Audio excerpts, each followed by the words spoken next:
It's not clickbait.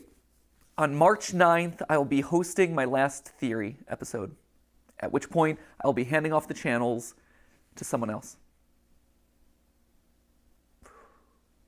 This isn't the standard YouTuber burnout apology video, and it's not, oh, woe is me, I'm leaving forever.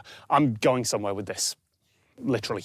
I've been throwing stuff at the internet since 1999, and for many, many years, that stuff went almost nowhere. I had occasional bits of success, but I could never make any of them last long term. So that was coming from MatPat and Tom Scott, and if you've been following the YouTube gossip stream, many of the big YouTubers are quitting, as MatPat had mentioned. I want to go over some of these things because, guys, I do YouTube every day. I've done it for a couple of years, and I have a lot of thoughts to share on this stuff, and I want to get yours as well. So also to listen to some of the things they say of why they're leaving. I'm a little bit more disorganized than usual. Normally, I would want to script out something like this pretty precisely, but with an announcement like this, I wanted to bring it back to just us. There's no one else in the room. There's no teleprompters. There's no nothing. It's just the way that this whole thing started. It's a conversation between us. I just held out my phone at arm's length and talked into it for 90 seconds with almost no research. I really don't like those videos now. This has been a literal third of my life. And I'm gonna miss you. I'm gonna miss this. I value what we have here. I value this conversation, this openness. My reasons for making this announcement today is probably largely the same as Tom's reasons, or Seth Everman's, or Captain Sparkles, or Papa Meats, or Stampy Longheads. Like, there's a lot of these videos that are coming out these days. The channel became bigger as my own standards became higher and higher to keep pace with all the people I was collaborating with and competing with. As this became my life, I decided that my goal was 10 years, and that is today. So I'm just telling you guys, burnout is a real thing, and you can see with these YouTubers, they've been doing it a long time. I think each guy has done it like 10 years, something like that. And essentially, you know, you just want to go on and do something else. You may or may not know this, but I'm pushing 50, and I've been in this game a long time. I'll repeat, I'm pushing 50. So sometimes people watch my channel, they think I'm like 25 or something like that. But I'm telling you a secret is if you want to stay young, take care of yourself, don't get burnt out. Make sure that you're excited about your life, do things that you want to be doing, and don't necessarily always chase the money all of the time. And I'll give you a simple example. Say that you have a vacation planned and you really want to go on vacation. You've been planning a vacation for, a couple of years, and you're thinking, hey, I'm going to go to Thailand, and you got pictures of Thailand hanging on your wall, at your desk, all this stuff. And then your work says, hey, if you skip your trip to Thailand and cancel that trip and you stay with us, we're going to double your salary. And, this is the choice you have to make in life sometimes. So some people may take the money, but you're going to miss that trip. Some people's like, you know what, screw the money. I'm taking that trip. That's what I want to be doing. Me, I'm the trip person. I'm not going to miss those opportunities in life. And that's what keeps me young. But hey, you do you. I'm just telling you my point of view. But you can see it with the YouTubers as well. There's just and this is real, these kind of guys on their platforms, they have massive channels. So they probably make oodles of cash from YouTube. But there comes a point where it's enough is enough. And I'm tired and I want to do something else. Moreover, listen to how they talk about moving on to the next level, or if they wanted to do that. Listen for yourself. Over the last year or so, I have talked to some folks who are more successful than me, who were in this position a few years back. And it's clear that I now have two possible choices.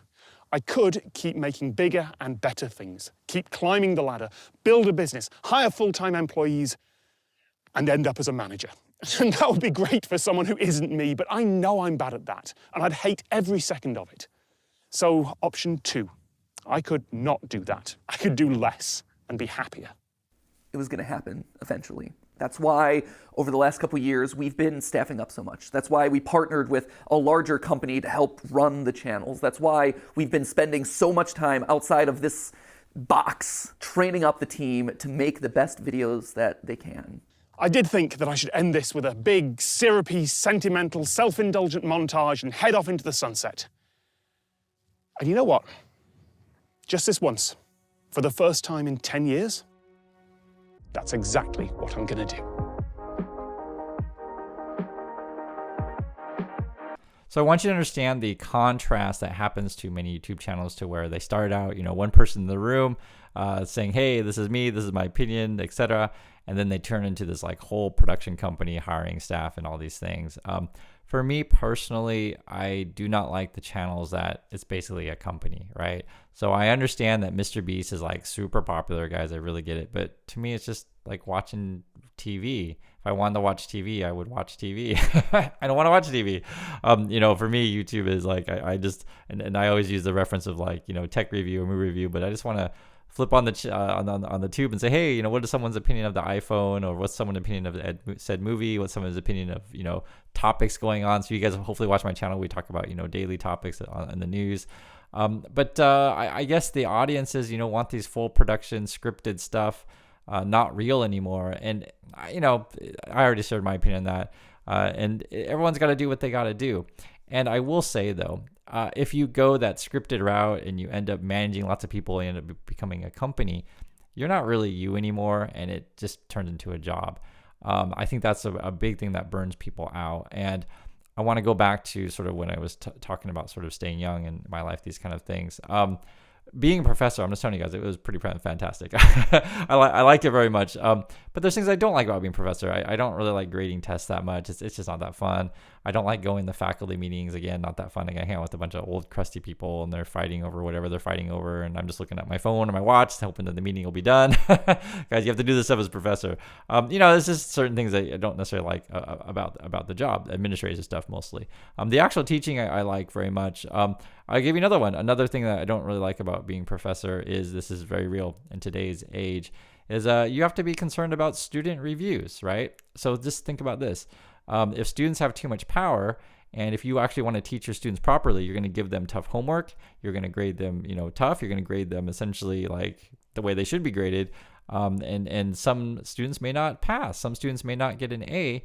Then they're going to go and give you a bad review. Just think about this. So if university / your classroom is too much student focused or student power, then suddenly you just become a slave to the students, and you're just like, okay, you all get an A.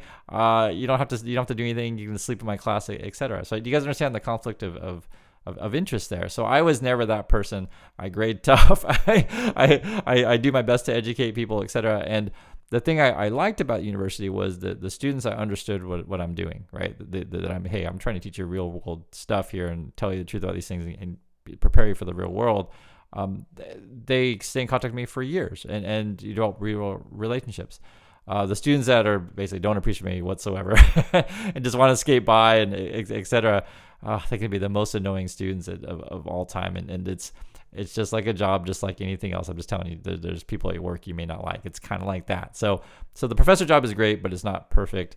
The other thing too, which I like about professor job, and I used to talk about this all the time, and I don't talk about it so much on this channel because I know it's so disconnected from most people's lives. But I'll just tell you, I work 2 days a week. That's it.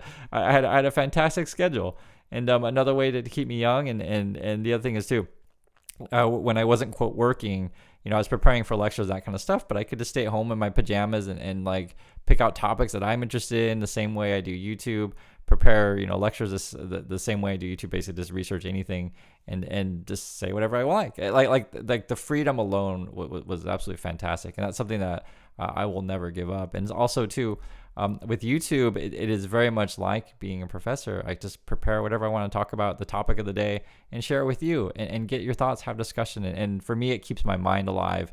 And I'll just share this. So for me, I don't ever intend to quit because I get bored. I just get bored. And also too, my natural personality is I just like to talk a whole bunch. That's why I became a professor. Now, for some people on YouTube, and I don't know everyone, out in the world personally, some people feel really fake to me. So those kind of people who are the really fakers on YouTube and like everything's over dramatized, like they have to wave their hands everywhere and be like, hey, this is wow, wake up, like and subscribe. Like, that's an acting job and it becomes really, really tiring. So I think those kind of people are going to wear out very quickly.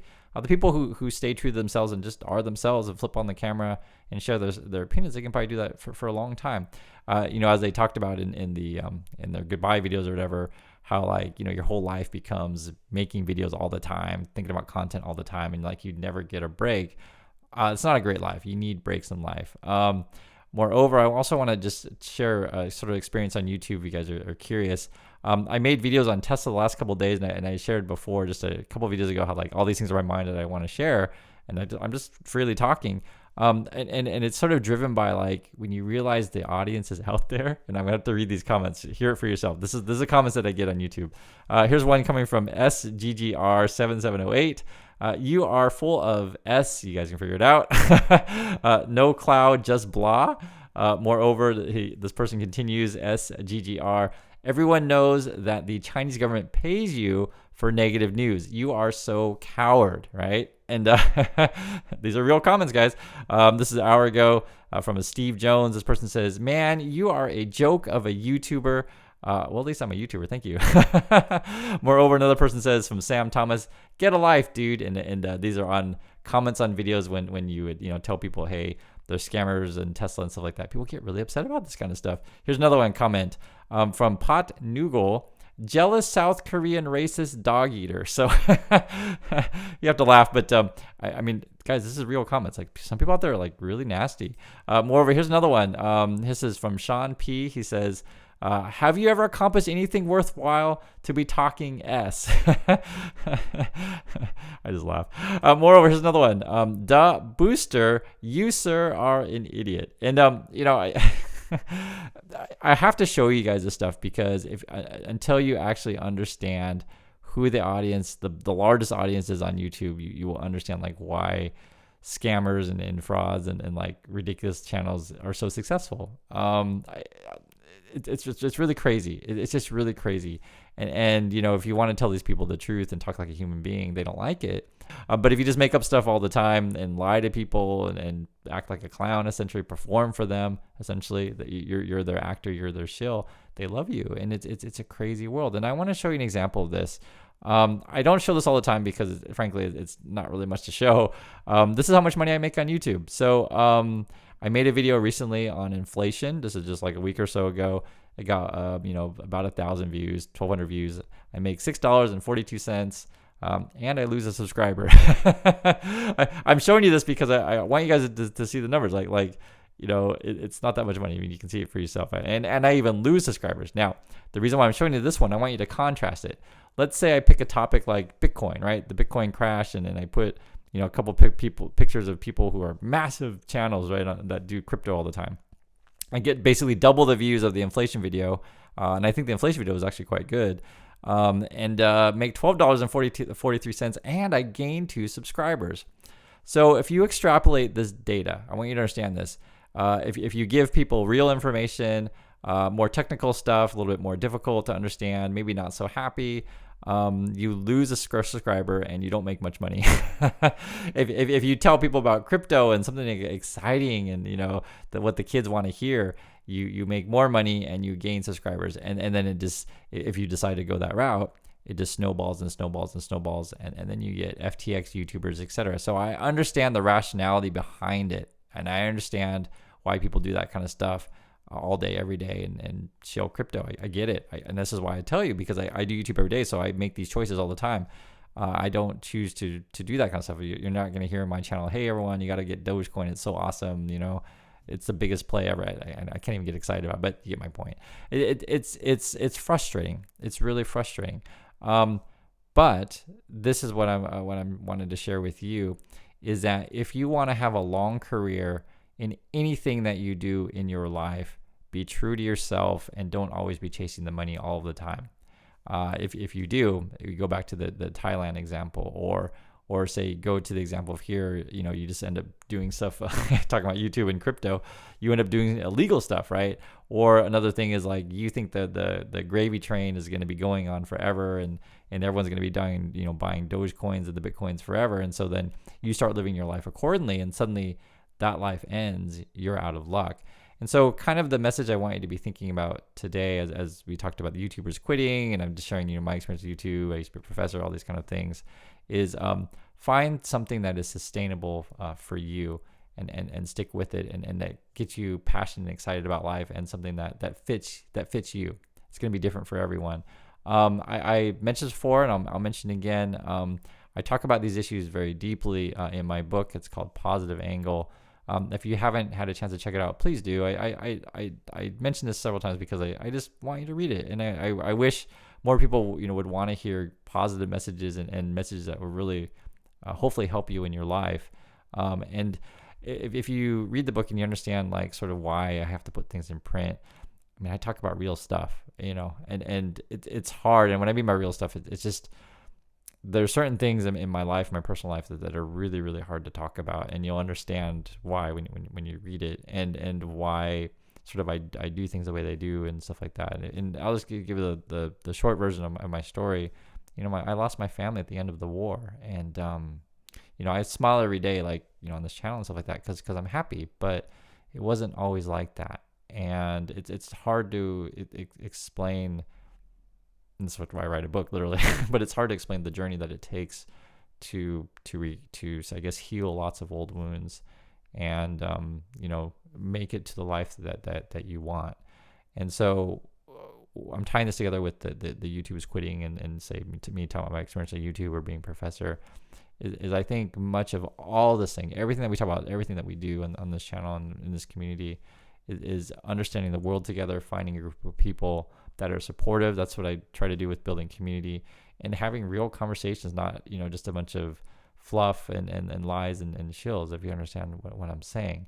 And this is why I appreciate you coming back every day to watch. I am so thankful all the time that I have this community with you, that where I can like, hey, let's talk about inflation, and people show up, right? Yes, it's not as popular as Bitcoins or the Dogecoins or whatever nonsense that is in all the rage, but I think over time people will want to talk about the more important things and want more authenticity in this world. That's just my opinion. With the rise of AI and all this fake content out there, I mean, you'll see it on YouTube. There's a ton of AI content out there. I think people will hopefully want more human beings. But this is also something very true, and I just want to be real with you. A human being isn't necessarily always going to agree with you 100% all the time. Trust me, I'm married. It's like that. And I want you to be, for those of you who like, oh, Chris, you're so dumb. Why don't you understand crypto? I just want you to understand that I'm a real person, and I'm not just going to just make up crap just to make you happy, right? That's what a lot of people want. They want that sort of fake friend that just goes along with everything and says 100% what you want to hear to make you happy, the echo chamber kind of channels. And that's what's popular. That's what most people want, but it's not real. I'm telling you guys, I'm married to, and even though we love each other, we have a great relationship, we don't agree on everything. Not at all. It's just crazy, right? And if you're looking in, say, just a relationship, you're looking for a relationship where someone's going to agree with you all the time, chances are there's something wrong there. It's just not going to happen.